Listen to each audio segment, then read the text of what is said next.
In last week's video, we showed you how to address neck stiffness with posture correction and stretching. In this video, we will show you how to address neck stiffness with physical exercise. Now keep in mind, all three of these exercises will be focusing on the middle traps located just below your shoulders at the back.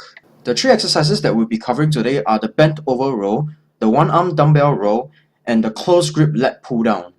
We'll be talking about the common mistakes people make doing these exercises and what is the actual right way of executing these exercises. First, let's look at the bent over row. So what are some of the common mistakes people make when doing the bent over row? Number 1. Executing the movement with your back rounded. Number 2. Executing the exercise with the shoulder blades not pulled back and down. Number 3. Pulling the weight using the hands and not the muscles on the back. Number 4. Pulling the bar straight up to the chest instead of pulling it towards the stomach. Number 6. Rocking of the body when you execute the movement. In other words, using momentum. So what is the proper way of executing a bent over row? First, let's talk about the feet placement. Stand at shoulder width apart on both feet and balance on the heels. Next, bend your knees slightly. Next, arch your back and push your butt back and look forward and lock your shoulder blades together. Next, pull the bar to your stomach. This is your starting position. Now, imagine your arms are just hooks holding on to the weight. Next, with intention of using your back muscles, release the weights without releasing your shoulder blades in a controlled manner. Next, initiate the movement from the shoulder blades and drive your elbows back to complete the upward movement. Now, if any of these mistakes look familiar to you, you might have been making these mistakes as well.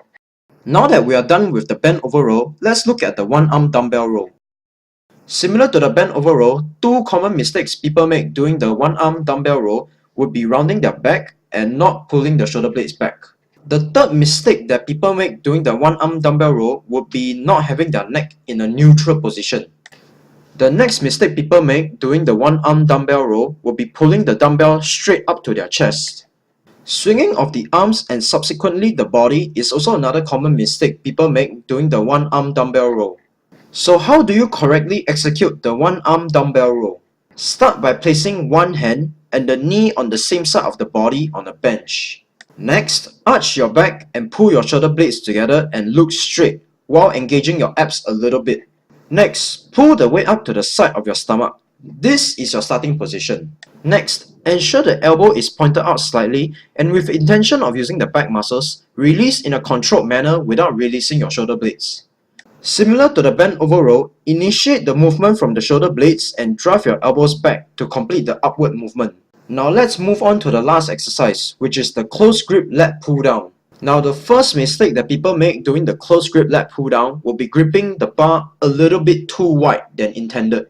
The next mistake people make doing the close grip lat pull down will be not leaning back or leaning too far back on the seat. The third mistake people make doing the close grip lat pull down will be not pulling the shoulder blades back and locking it. The next mistake that people make doing the close grip lat pull down will be pulling with the hands instead of using the back muscles. And finally, the last mistake that people make doing the close grip lat pull down will be rocking the body with each pull. So let's talk about how to do the close grip lat pull down correctly. Start by sitting all the way into the seat and securing yourself. Next, grip the bar at just about shoulder width apart.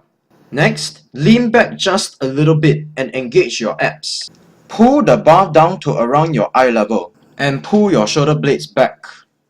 This is your starting point. With intention of using the back muscles, release the weights without releasing the shoulder blades in a controlled manner. At the point which you feel your shoulder blades are releasing, initiate the movement from the shoulder blades and then drive your elbows back to complete the downward movement. We hope this video helped you out. If you know someone making these mistakes, show this video to them. Thank you for watching. Like and subscribe for more weekly videos on fitness, health and nutrition.